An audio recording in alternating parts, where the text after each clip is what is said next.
चाचा पशुनाथ पारस ने भतीजे चिराग के खिलाफ छेड़ी जंग। भाई प्रिंस राज ने भी चिराग पासवान को दे दिया है दगा। कैबिनेट विस्तार से पहले लोक जनशक्ति पार्टी में दो फाड़। नीतीश बाबू के तीर से लोक जनशक्ति पार्टी हुई तार-तार। चंदन सिंह और वीणा देवी ने भी थाम लिया है बगावत का झंडा।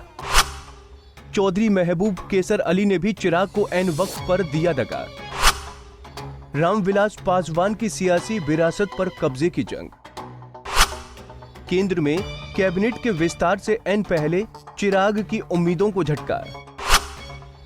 क्या बीजेपी बढ़ाएगी चिराग पासवान के लिए मदद का हाथ? क्या प्रधानमंत्री नरेंद्र मोदी अपने हनुमान की सुनेंगे फरियाद? नीतीश कुमार ने चिराग पासवान से ले लिया है हार का बदला। बिहार की राजनीतिक गलियारों में रविवार रात को एक बड़ा भूचाल आया। इस भूचाल में चिराग पासवान का बंगला भर भरा कर गिर गया। जी हां, रामविलास पासवान के दिवंगत होने के एक साल बाद ही लोक जनशक्ति पार्टी दो फाड़ हो गई है। लोक जनशक्ति पार्टी में ही चिराग पासवान को किनारे लगा दिया गया है। विधानसभा चुनाव में हार के बाद चिराग पासवान को सबसे बड़ा झटका लगा है। लोजपा के 6 में से 5 सांसदों ने लोकसभा अध्यक्ष को पत्र लिखकर सदन में अलग गुट के रूप में मान्यता देने का आग्रह किया है। पार्टी में बगावत का नेतृत्व चिराग के चाचा पशुपति कुमार पारस ने किया है। पशुपति पारस के नेतृत्व में 5 सांसदों ने चिराग पासवान के खिलाफ बगावत का बिगुल बजा दिया है। इस मुश्किल वक्त में भाई प्रिंस पासवान तक ने चिराग पासवान को दगा दे दिया। साफ है कि अब पशुपति पारस, प्रिंस राज, चंदन सिंह, चौधरी महबूब केसर अली और वीणा देवी ने चिराग को दगा दे दिया है। लोजपा के संस्थापक रामविलास पासवान के छोटे भाई और हाजीपुर से सांसद पशुपतिनाथ पारस ने सारे रिश्ते नाते को भुला दिया। लंबे समय तक रामविलास पासवान ने ही पशुपति पारस को राजनीति के मैदान में टिकाए रखा था। वहीं रामचंद्र पासवान की मौत के बाद भी उनके बेटे प्रिंस राज को भी चिराग ने सांसद बनवाया था, लेकिन मौका मिलते ही अपने रिश्तेदारों ने ही चिराग पासवान के पीठ में खंजर भोंक दिया।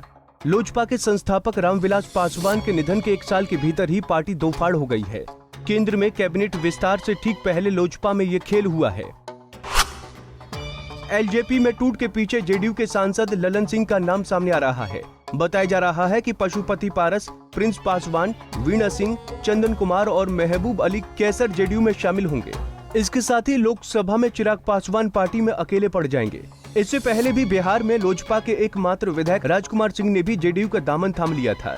वहीं विधानसभा चुनाव के पहले भी लोजपा के सांसदों में टूट की चर्चा हो रही थी।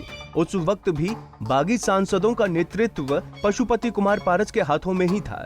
बाद में दबाव बढ़ने पर पशुपति पारस ने पैर वापस खींच लिया था, लेकिन 2021 में पशुपति पारस ने चिराग के नेतृत्व को सिरे से खारिज कर दिया है। अभी भले ही चिराग पासवान को धोखा मिला हो, लेकिन भारतीय राजनीति में अखिलेश से लेकर स्टालिन तक को ये धोखा सहना पड़ा है।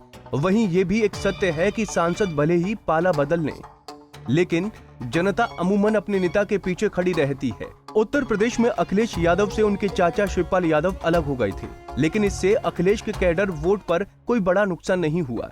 वहीं स्टालिन आज तमिलनाडु की सत्ता में विराजमान है, लेकिन उनके भाई अलागिरी ने भी एक वक्त स्टालिन की टांग खींचने की कोशिश की थी। इसलिए पशुपति कुमार पारस और प्रिंस राज को ये नहीं भूलना चाहिए कि रामविलास पासवान ने जीते जी अपनी सारी राजनीतिक पूंजी चिराग को सौंप दिया था। इसलिए आम जनता चिराग को ही नेता मानेगी। शॉर्ट टर्म में भले ही चिराग को नुकसान हो, लेकिन अगले कुछ अरसे बाद वो फिर से अपनी खोई ताकत हासिल कर सकते हैं। Bureau report, Punjab Kesari TV.